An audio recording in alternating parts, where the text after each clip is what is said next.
Muy buenas tardes, doctor. Soy Adriana Esther Tapia Méndez y yo le voy a hablar sobre los halogénuros de alquilo. Una breve introducción sobre qué son los halogénuros de alquilo es que los halogénuros de alquilo o halogenoalcanos también conocidos son unos compuestos donde un halógeno, que ya sea flúor, cloro, bromo, yodo, va a reemplazar a un hidrógeno en un alcano. Estos también se clasifican en primarios, secundarios y terciarios. Esto depende mucho del grupo de números de carbonos unidos al carbono que porta el halógeno, lo cual va a influir en su reactividad química, como los siguientes ejemplos que muestro aquí. Su clasificación y estructura, como dije anteriormente, se clasifican en primarios, secundarios y terciarios. Los primarios es donde un carbono unido al halógeno está conectado a un solo grupo de alquilo. Los halogenuros como el bromuro de metilo son una excepción ya que no tienen grupos de alquilo, pero se consideran primarios, como el ejemplo que está aquí. El segundo punto de los halogenuros de alquilo secundarios es cuando el carbono está unido a un átomo de halógeno que se une directamente a otros dos grupos de alquilo que pueden ser iguales o diferentes, como el ejemplo que se visualiza aquí. El terciario es cuando un átomo de carbono que contiene halógeno está unido directamente a tres grupos de alquilos, los cuales pueden ser cualquier combinación, al igual o diferente, como el siguiente ejemplo. Cabe mencionar también que los nombres comunes de los haluros en alquilo se combinan con el nombre del grupo alquilo con el halógeno, ya sea terminado en uro como un fluoruro o bromuro, y también de un hidrógeno alcano por un halógeno, como podemos visualizar en estos ejemplos. Muchas gracias. Buen día chicos, mi nombre es María Paula Uterman y yo les voy a hablar sobre la nomenclatura de los halogenuros de alquilo. Lo primero que vamos a considerar es que estos son compuestos similares a un hidrocarburo. Por ende, sus reglas de nomenclatura de acuerdo a la UPAC serán similares a la de los hidrocarburos. Entonces, aquí también vamos a considerar como cadena principal a la cadena de carbonos más larga que contenga al grupo funcional. Para este caso concreto, el nombre de esta cadena con los carbonos que tenga quedará ubicado al final y adelante de ella se antepondrá el nombre del halógeno presente en la molécula, considerando también que tendrá mayor relevancia si fuera una cadena de un alqueno o un alquino, pues tienen mayor prioridad en la tabla que habíamos revisado antes. ¿Ok? Entonces aquí tenemos un ejemplo en el que podemos visualizar a simple vista que no hay dobles ni triples enlaces y que la cadena principal que contiene al halógeno como un sustituyente sería esta de aquí. Por lo pronto podemos ver que esta tiene 1, 2, 3, 4, 5, 6 y 7 carbonos, por lo que sería el caso de un heptano.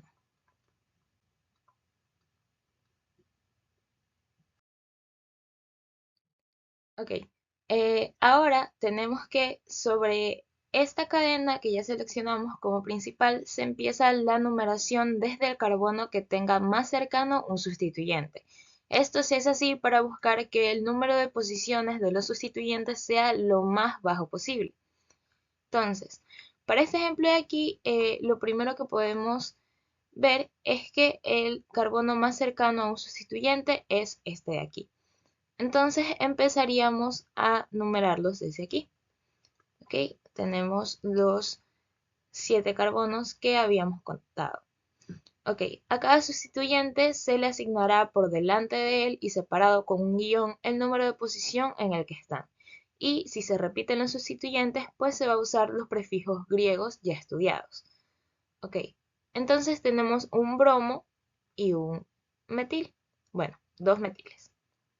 Ok, la B tiene menor orden alfabético que la M y por eso la B se va a ubicar primero en el nombre.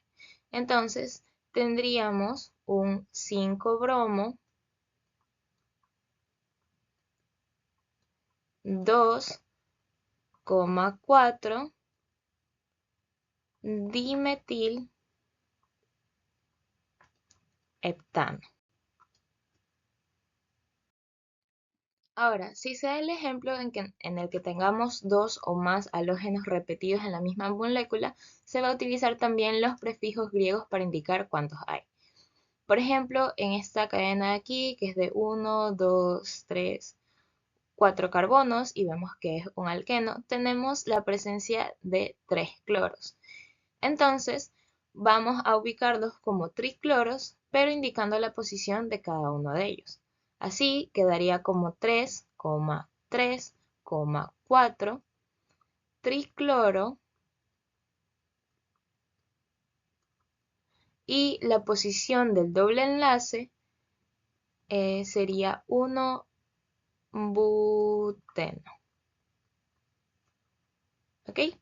En cambio, si existen halógenos diferentes en una misma cadena, estos serán nombrados en orden alfabético. Aquí en este caso tenemos al flúor y al yodo. Este sería el carbono más cercano a un sustituyente, entonces se empieza a numerar desde aquí. 1, 2, 3, 4, 5, 6. Estamos en presencia de un hexano. Entonces sería un 5 flúor. Aquí hay un metil, 2 metil, un yodo hexano.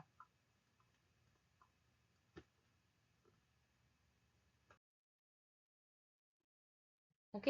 En el caso de que tengamos compuestos cíclicos, vamos a seguir las mismas reglas que estábamos aplicando considerando al ciclo. Entonces aquí este carbono sería el primero y este sería el segundo, pues son los de interés por contener a los halógenos, y quedaría como un cloro 2 yodo benceno.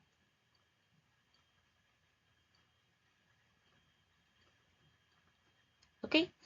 En el caso de que en cambio tengamos un estereoisómero de un halogenuro, además de fijarnos pues en las reglas que ya habíamos mencionado, tenemos que considerar la orientación espacial de esta molécula. Y para ello vamos a analizar los sustituyentes que rodean al centro quiral de la misma.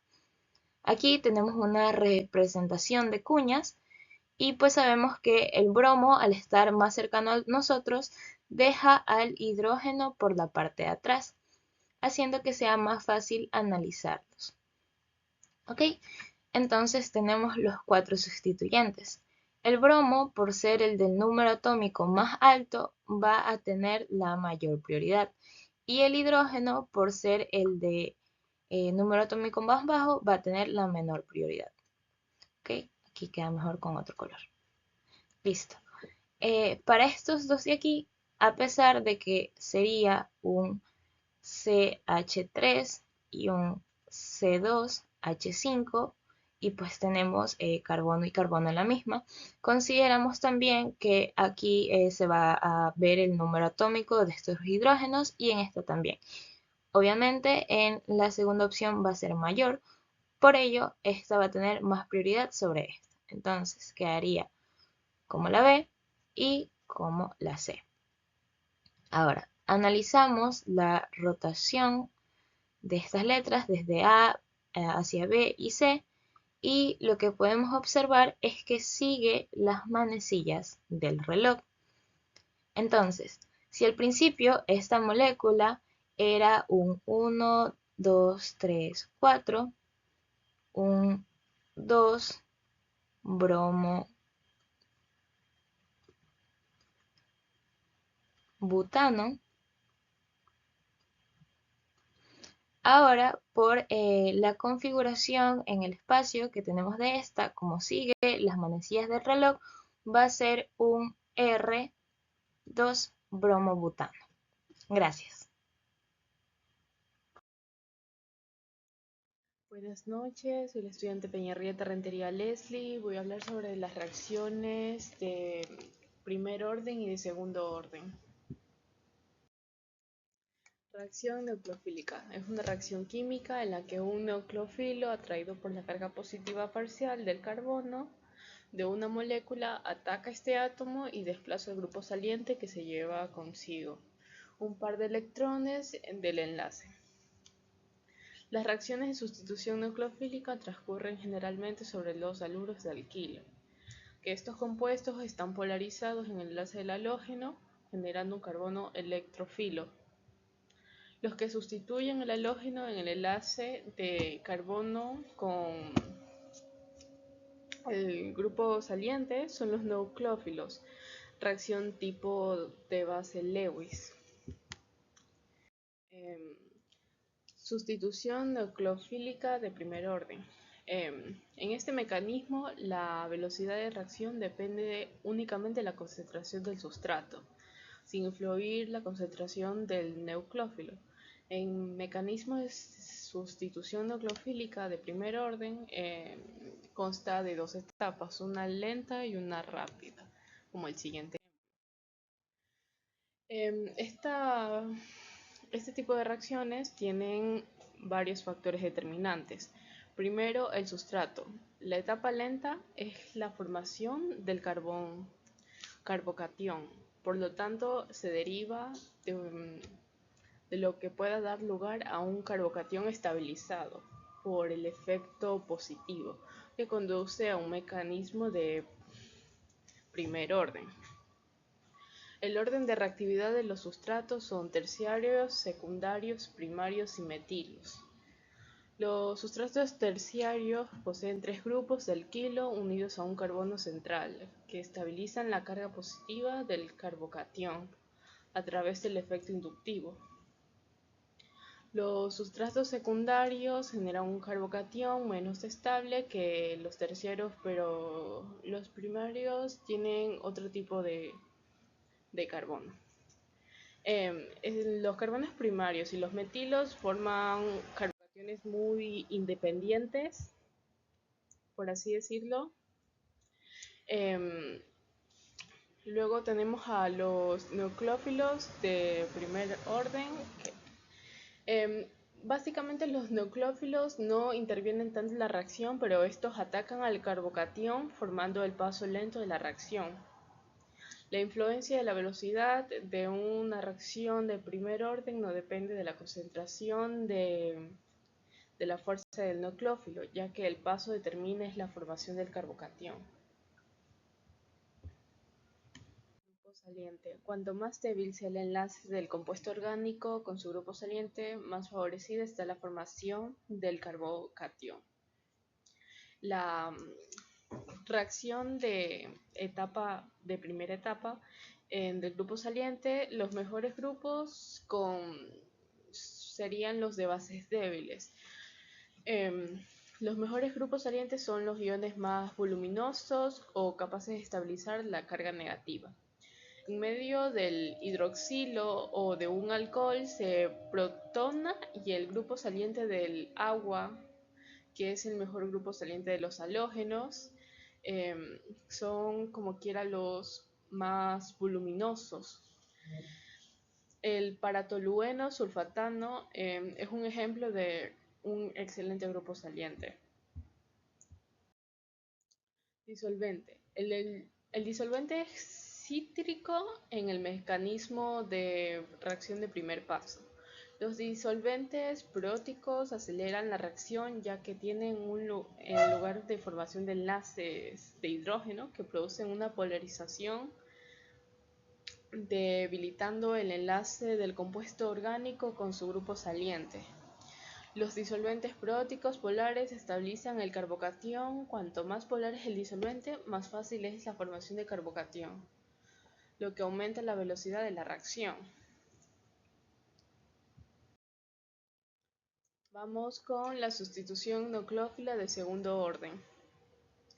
La reacción de sustitución nucleófila bimolecular es un mecanismo en el que el nucleófilo ataca el carbono que está unido a un grupo saliente, desplazando al grupo saliente en un solo paso. Este tipo de reacción bimolecular Lo que significa es que la velocidad de tanto del sustrato como el nucleófilo están interactuando en una sola reacción.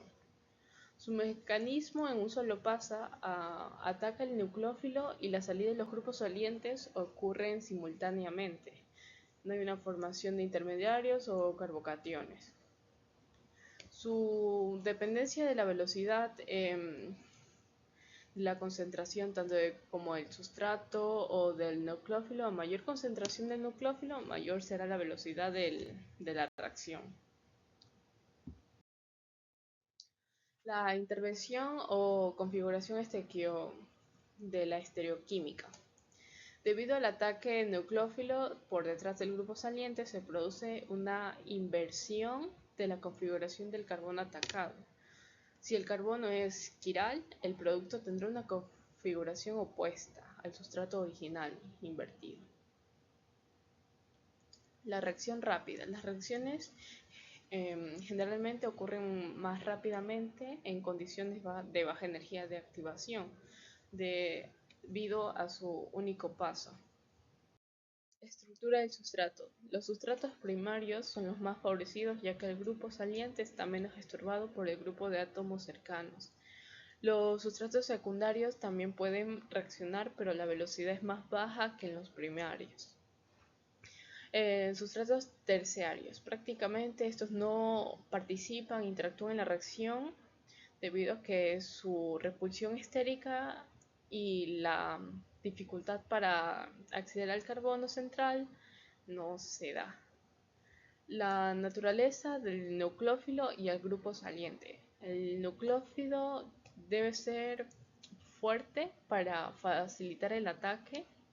Los nucleófilos menos cargados y más grandes son menos efectivos, ya que tienen menos capacidad para donar electrones rápidamente. Los mejores grupos salientes en las reacciones de segundo paso son las bases débiles y grandes. El grupo saliente debe ser capaz de abandonar el sustrato rápidamente, lo cual facilita la reacción. Efecto del solvente. Los solventes polares o proóticos, como el DMSO o la acetona, favorecen las reacciones, ya que no estabilizan demasiado al nucleófilo y permite ser más reactivo. Los solventes polares proóticos, como el agua, el alcohol, desestabilizan el nucleófilo debido a su solubilidad, que puede disminuir la velocidad de la reacción. Gracias. Bueno, yo les voy a hablar acerca de lo que son las reacciones de eliminación, E2 y E1. Una reacción de eliminación es una reacción en la que dos sustituyentes son eliminados de una molécula, creando una insaturación, ya sea un doble enlace, un triple enlace o un anillo. Las reacciones de eliminación más importantes son aquellas en las que los dos grupos que se eliminan se encuentran situados en átomos adyacentes, dando lugar a una nueva insaturación en la forma de un alqueno. Tenemos dos reacciones, que en este caso tenemos la eliminación bimolecular o E2. Eh, Esta reacción va a constar de una sola etapa o eliminación concertada. Su mecanismo va a consistir en que la base va a atacar al átomo de hidrógeno enlazado al carbono beta para luego formar lo que es el doble enlace. Y al mismo tiempo se va a dar la salida del grupo saliente, que en este caso vendría a ser la X.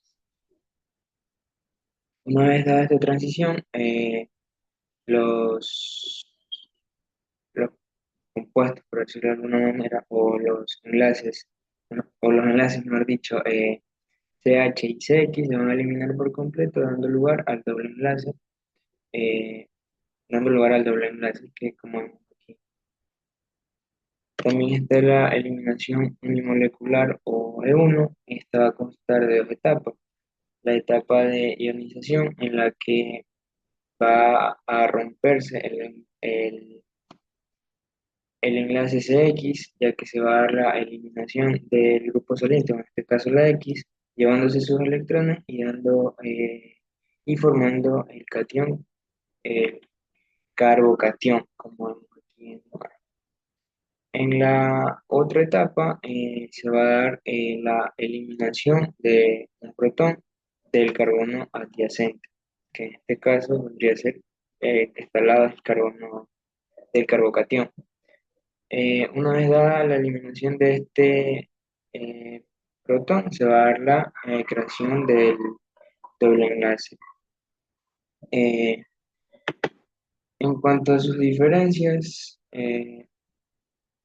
tenemos que la reacción E2 consta de una sola etapa y la reacción o eliminación E1 consta de dos, que es la ionización, como ya lo mencioné, y la desprotonación. También otra diferencia a mencionar es la de que la velocidad de la reacción en la E2 va a depender tanto del sustrato como de la base. En cambio, en la eliminación de uno va a depender únicamente del sustrato, ya que la base no entra tanto en participación en ese mecanismo. Bueno, eso es todo, o traté de explicarles la diferencia entre la eliminación E1 y E2. Gracias.